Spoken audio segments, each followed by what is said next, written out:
Alright, here we are to run driving video of our 1989 Ford Bronco.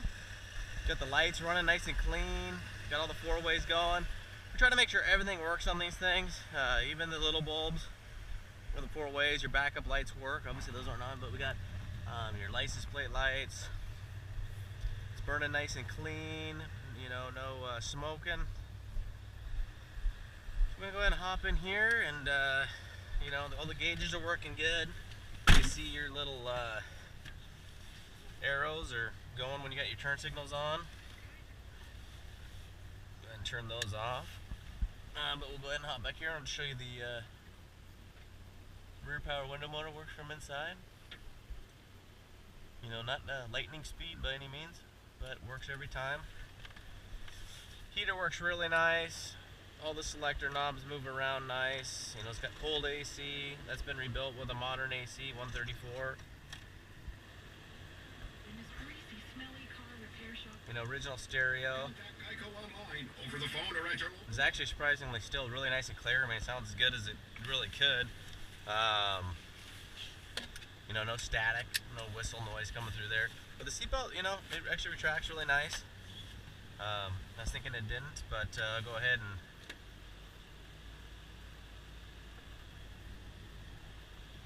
window motors. Again, they're not lightning speed or nothing.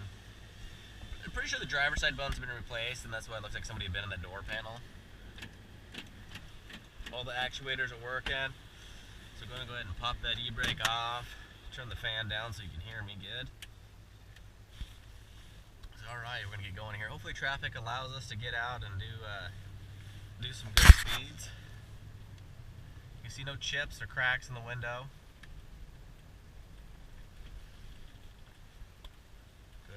All the fly windows are nice. They stay nice and tight. You know, they don't flap around. You don't need a bushing. They lock really nice.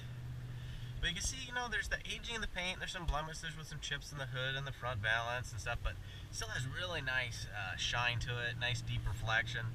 It's a great looking Bronco, but, you know, I just wanted to show it's not perfect, you know. The rubber on the steering wheel, or the leather, I mean, on the steering wheel is really nice. I mean, usually this stuff's all beat up. It pulled off, but alright, so it's got the C6 automatic transmission. You know, 351, sounds really nice. It's got a nice deep sound to it.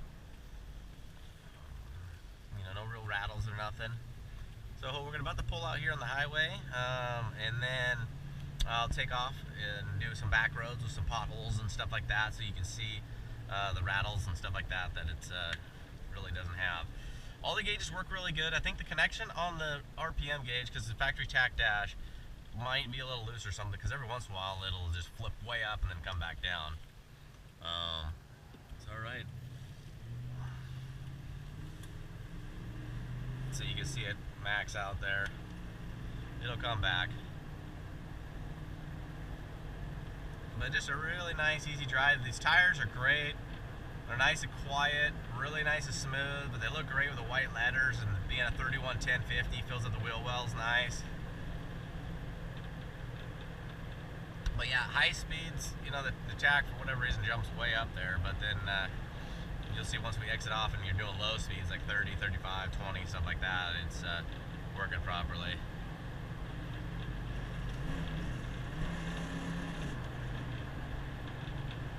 Got nice deep throttle body sound. Kicks down really good. You can see my foot's not on the gas. Cruise control's working killer. Go ahead and turn that off. The track's really nice and straight. Brakes nice and smooth. Rides smooth. Doesn't pull. I'm gonna exit off here.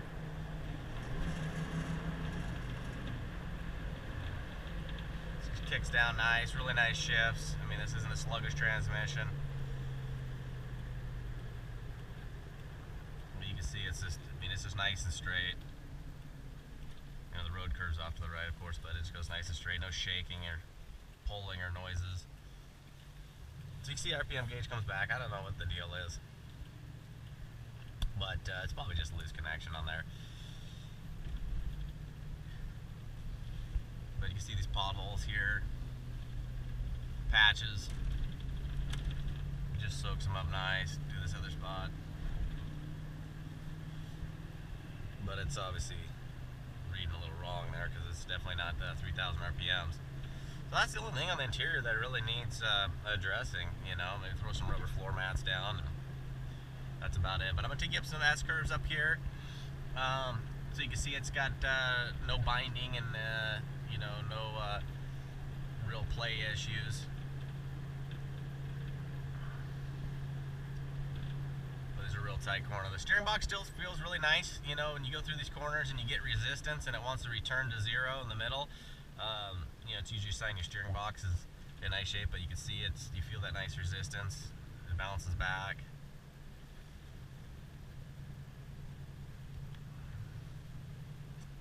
But there's probably, you know, it's all original, never been messed with, anything like that. So there's probably a little bit of adjustments you can do out in there. Because it feels like there's just a little bit that could be adjusted out here, just about that much area. But it's still really nice and tight. You know, you don't, no white knuckle rides, you know, when your steering box is totally a slush box, you know, you basically take a corner and it stays over there and you're turning all the time. But it's got really nice response, easy to drive, fun to drive.